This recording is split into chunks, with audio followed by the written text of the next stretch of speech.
सुप्रभात विद्यार्थियों, आप सबका एमए उत्तरार्ध संस्कृत की कक्षा में पुनः स्वागत है। हम महाकवि हर्ष द्वारा विरचित नैष्ठिय चरितम महाकाव्य का तीसरा सर्ग पढ़ रहे हैं। प्रथम श्लोक इस प्रकार से है। आकुंचिताभ्याम मथ पक्षतिभ्याम नभो विभागात् तरसा अवतीर्य निवेश देशा तत्धूत पक्षः पपात भूमा वोपभैमी हंसः। अर्थ यानी मंडलाकार भ्रमण करने के बाद हंस आकुंचिताभ्याम पक्षतिभ्याम समेटे हुए पंखों से नभो विभागात आकाश से तरसा अर्थात वेग पूर्वक अवतीर्य उतर कर निवेश देशा तत्धूत पक्षः बैठने की जगह पर पंखों को फैलाए और हिलाए हुए उपभैमी दमयंती के पास भूमौ भूमि पर पपात गिर गया अर्थात उतर गया। मंडलाकार भ्रमण करने के बाद हंस पंख समेट कर आकाश से वेग पूर्वक उतर बैठने की जगह पंखों को फैलाकर और हिलाकर दमयंती के पास भूमि पर उतर गया।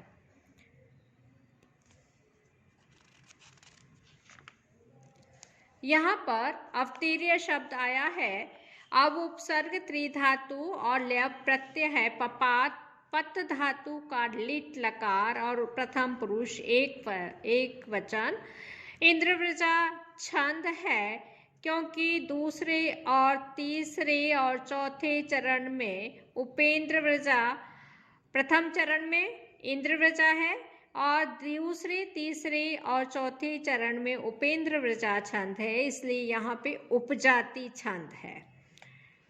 हंस के अचानक से पृथ्वी पर आने से शब्द उत्पन्न हुआ, उससे दमयंती के मन में घबराहट हुई।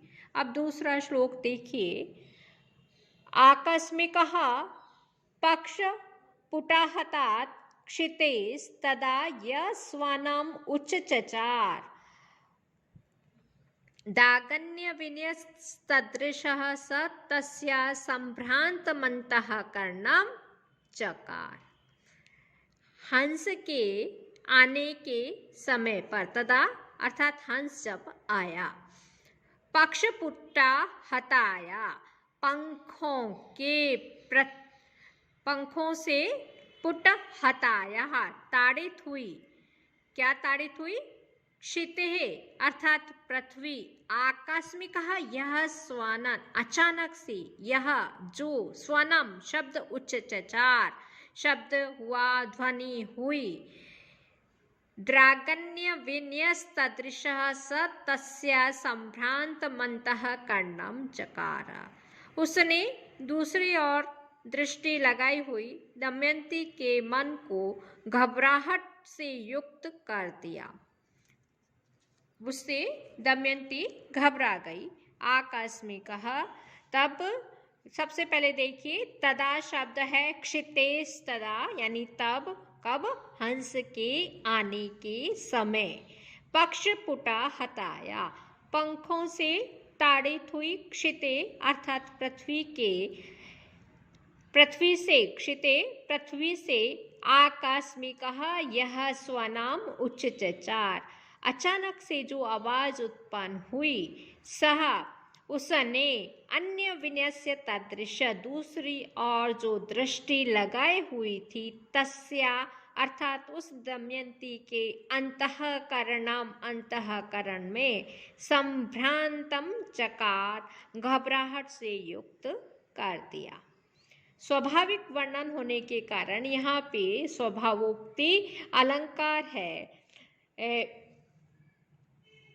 संभ्रांत शब्द सम उपसर्ग है, भ्रम धातु, त प्रत्यय द्वितीय विभक्ति एक वचन, चकार शब्द में क्री धातु लिट लकार और प्रथम पुरुष एक वचन है। उच्चचचार उदुपसर्ग चर धातु लिट लकार और प्रथम पुरुष एक वचन। अब आगे तीसरा श्लोक हम पढ़ते हैं। नेत्राणि वैदर्भसुतः सखीनां विमुक्ततत् विषयग्राहिणी प्रापुस्तमेकां निरुपाख्यरूपं ब्रह्मैव चेतांसि यत् व्रतानाम्। यहाँ पे कवि हर्ष कह रही हैं कि दमयंती की जो सखियां हैं वो हंस को देखने लगती है। वैदर्भ सुता, वैदर्भ की पुत्री यानी दमयंती और उसकी भी सखी नाम, सखियों के, नेत्राणी नेत्रों ने, विमुक्त तत्व विषय ग्रहाणी उन विषयों का ग्रहण छोड़कर एकम अकेले, निरुपाख्य रूपम अनिर्वचनीय रूप वाले तम हंसम उस हंस को यतव्रता नाम योगियों के चेतांसी चित्त ब्रह्म इव जिस प्रकार ब्रह्म को प्राप्त करते हैं उसी प्रकार प्रापुहु पाया। दमयंती की सखियों के नेत्रों ने उन विषयों का ग्रहण छोड़कर अकेले अनिर्वचनीय रूप वाले उस हंस को उसी प्रकार पाया जिस प्रकार योगियों के चित्त ब्रह्म को प्राप्त करते हैं। वह हंस अकेला था, वह इतना अधिक सुंदर था कि उसका रूप का वर्णन नहीं किया जा सकता। जब वह पृथ्वी पर आया तो दमयंती की सखियों ने दूसरे वस्तुओं से अपनी अपनी दृष्टि हटा ली और उस हंस को ही उसी प्रकार देखने लगी जिस प्रकार योगी लोग ब्रह्म का अवलोकन करते हैं।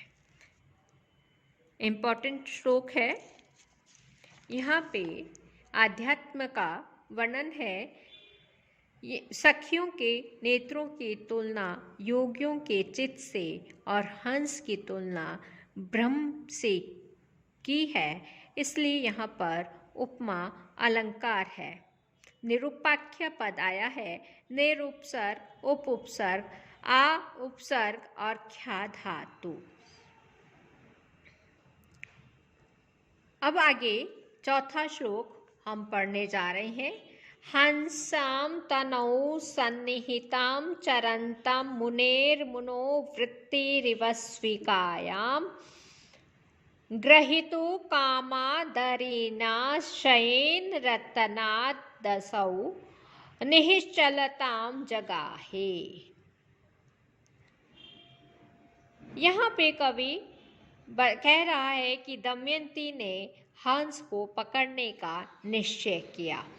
असौ मुनेः, असौ यानी दमयंती, मुनेः मुनि की, मनोवृत्ति इव मनोवृत्ति के समान, सविकेयाम अपने, तनौ सन्निहित शरीर के निकट, चरंतम विचरण करते हुए, हंसम हंस को, अदरिणा निर्भय, आदरिणा अर्थात भय से मुक्त होकर, क्षयेन हाथ से, मुनि की मनोवृत्ति के पक्ष में आएगा आदर युक्त मन से, ग्रहित कामा पकड़ने की इच्छुक, सती यतनाम होकर यत्न पूर्वक, निश्चलताम जगाहे निश्चल हो गई।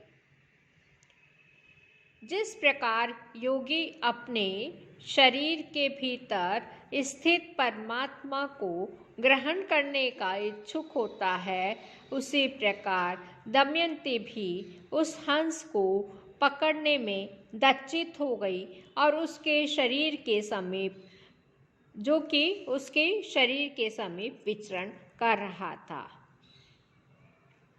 अपने शरीर के भीतर स्थित परमात्मा या हंस से तात्पर्य है परमात्मा को आदर पूर्वक, यहाँ पे अदरिणा शब्द लिखा है, इसका अर्थ ये भी है आदर पूर्वक मन में ग्रहण करने की इच्छुक प्रयत्नपूर्वक निश्चल बनी योगी।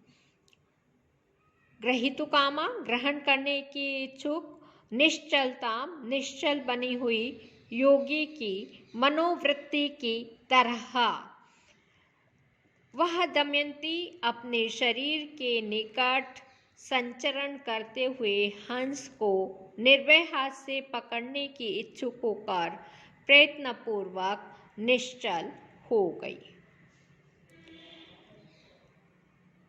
दमयंती की मुनि की मनोवृत्ति तथा हंस अर्थात परमात्मा से तुलना करने के कारण यहाँ पर उपमा अलंकार है। मुनेः मनो में छेकानुप्रास अलंकार है। दरिणा आदरिणा में श्लेष अलंकार है। चरंतम पद आया है। चर धातु लट लकार क्षत्रि प्रत्यय और द्वितीय विभक्ति एक वचन में चरंतम पद बनता है। सन्निहितम समुपसर्ग निउपसर्ग धातु त प्रत्यय से सन्निहितम बनता है। आज हम यहीं पर समाप्त करते हैं। सभी स्वस्थ रहें, सर्वे भवन्तु सुखिनः, सर्वे सन्तु निरामयाः, सर्वे भद्राणि पश्यन्तु, मा कश्चित् दुःखभाग् भवेत्।